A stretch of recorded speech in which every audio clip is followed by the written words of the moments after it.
আমি ব্যক্তিগতভাবে বিশ্বাস করি, বাংলাদেশ জাতীয়তাবাদী দল বিশ্বাস করে, বর্তমান বাংলাদেশের মানুষের ভোটে নির্বাচিত বিএনপি সরকার বিশ্বাস করে যে এই দেশের কৃষক যদি সচ্ছল থাকে, এই দেশের কৃষক যদি বেঁচে থাকে, এই দেশের কৃষক যদি ভালো থাকে, তাহলে সমগ্র বাংলাদেশ ভালো থাকতে পারবে, সমগ্র বাংলাদেশের মানুষ ভালো থাকতে পারবে। এবং উপস্থিতবৃন্দ, আমাদের আপনাদের ভোটে নির্বাচিত বর্তমান সরকারের লক্ষ্যই হচ্ছে কৃষককে আত্মনির্ভরশীল হিসাবে গড়ে তোলা, কৃষককে সচ্ছল হিসাবে গড়ে তোলা। সেই জন্যই এই কৃষক কার্ড আমরা দিয়েছি।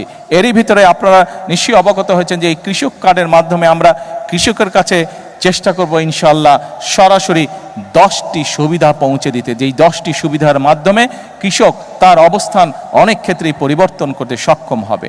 আজকে আমরা হয়তো মাত্র 22,000 কৃষককে এই কৃষক কার্ডের সুবিধা আমরা এই মুহূর্তে পৌঁছে দিতে সক্ষম হয়েছি। বাট পর্যায়ক্রমিকভাবে ইনশাল্লাহ মন্ত্রণালয়ের কাছে, বাংলাদেশ সরকারের কাছে সরাসরি কৃষির সাথে সম্পর্কিত এরকম লিস্ট করা আছে কৃষি মন্ত্রণালয়ের মাধ্যমে। সেটা হচ্ছে প্রায় 2,75,00,000 কৃষক, তাই তো না? 2,75,00,000 কৃষক। এই 2,75,00,000 কৃষকের কাছে পর্যায়ক্রমিকভাবে আগামী 5 বছরের মধ্যে পর্যায়ক্রমিকভাবে আমরা কৃষি কার্ড তাদের কাছে পৌঁছে দিব। কৃষি নির্ভরশীল এলাকা, সেই সকল অঞ্চলে আমরা যেমন কৃষক ভাইদের পাশে দাঁড়ানোর চেষ্টা করব, কিষানি বোনদের পাশে দাঁড়ানোর চেষ্টা করব, আমরা যেরকম কৃষিকে সহায়তা দেওয়ার চেষ্টা করব, একই সাথে আমাদের চেষ্টা থাকবে যে শুধু কৃষি পণ্য উৎপাদন করলেই হলো না, সেই সকল অঞ্চলে কিভাবে কৃষি পণ্যের সাথে সম্পর্কিত যে সকল কলকারখানা আছে সেগুলিও যাতে প্রতিষ্ঠিত করা যায়, যাতে কৃষক তার পণ্যের মূল্য আরও বেশি পেতে পারে, যাতে করে আমাদের কৃষিজাত পণ্য এগুলো যাতে বিদেশে আমরা রফতানি করতে পারি, সেই জন্য আমরা পদক্ষেপ গ্রহণ করব।